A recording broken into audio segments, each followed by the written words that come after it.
What's in a name? Does it really matter how we describe ourselves in the world of business? There are many titles we can adopt, from freelancer, self-employed, charity, voluntary organisation, private business, and all the like, but it doesn't really give us an insight into what we actually do, the impact that we make. In this video, I'm going to outline why it's so important to describe yourself as a business fundamentally, and how you're structured, how you're constituted, how you're funded is a secondary consideration. You want to consider yourself as a business and think in terms of the impact that you make to your client group. That in itself is a very powerful mechanism for me that how you should articulate your presence and your vision to the outside world.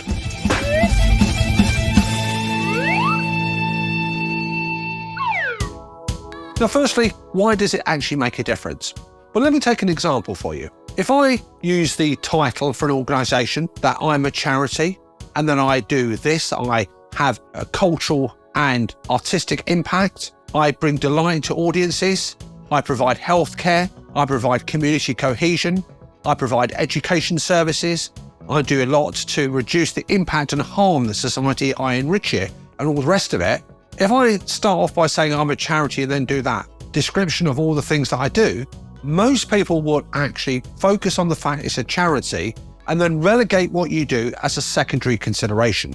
If I describe myself as a freelancer, as a self-employed, there's a perception and also a bit of snobbery that what you do isn't really that powerful, isn't really that impactful, because you're not big enough to be called a business. And that, to me, is complete tosh. In the world of business, and I've inhabited that space for nearly 30 years, and I don't look old enough, I know I've got a good skincare regime, I've come across quite a lot of snobbery, quite a lot of elitism, where people think you can only describe a business if you're of a certain size, if you're of a certain magnitude, if you start taking on staff, if you start doing all these things here, and that to me isn't really the appropriate way to look at it. A business is defined as anything that provides an economic impact, anything where you're providing goods or services. And to me, I'd add a few more things as well.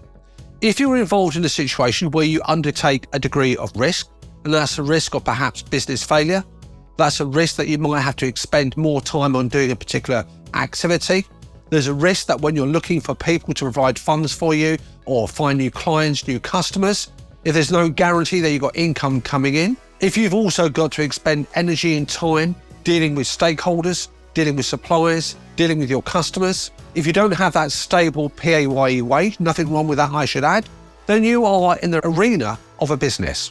The only exception I would say, perhaps where the description and title of business does not fit, is if you happen to be in a situation working for an organisation and receiving a salary or a wage, and that's perfectly honourable, and that's a perfect way for many millions of people to conduct their lives, then you are not a business, you are an employee, albeit a valuable component of that business's infrastructure, but you're not a business. Why else is it important? Well, a couple of focuses for me. If you know anything about a sector that provides much cultural enrichment, inspires, educates, provides artistic impact, entertainment, adds to community cohesion, generates economic, social, and financial benefit, has a big part in the supply chain, pre-lockdown, probably one of the largest sectors, growing sectors in the United Kingdom, and that's the creative and artistic sector, the cultural sector, if you want. Well, many of those organisations that inhabit that space do outreach work with schools, do educational work, entertain, put on provisions that won't be conventionally funded by the people they're serving. Well, if you look at the economic footprint they make, if you look at the impact they make there as well, they are businesses fundamentally. They take risks, they budget, they plan, they manage payrolls, they have suppliers, they have clients, they have audiences. The key difference is their objectives aren't necessarily financially motivated, even though finances are important here. Well, those are businesses first and foremost. The fact they're constituted as charities, to me, is a secondary consideration. So what can we conclude, folks? The word business, that term should be re-seized. That term should sit very comfortably with a plethora of organisations, those people who may not interact directly with freelancers, with charities, with voluntary organisations, even with private businesses, self-employed. You need to think of those as businesses. They may vary in shape, they may vary in complexity, they may vary in size, they may vary in the impact they make. Some will be on a very smaller scale compared to others. Folks, I hope that made sense.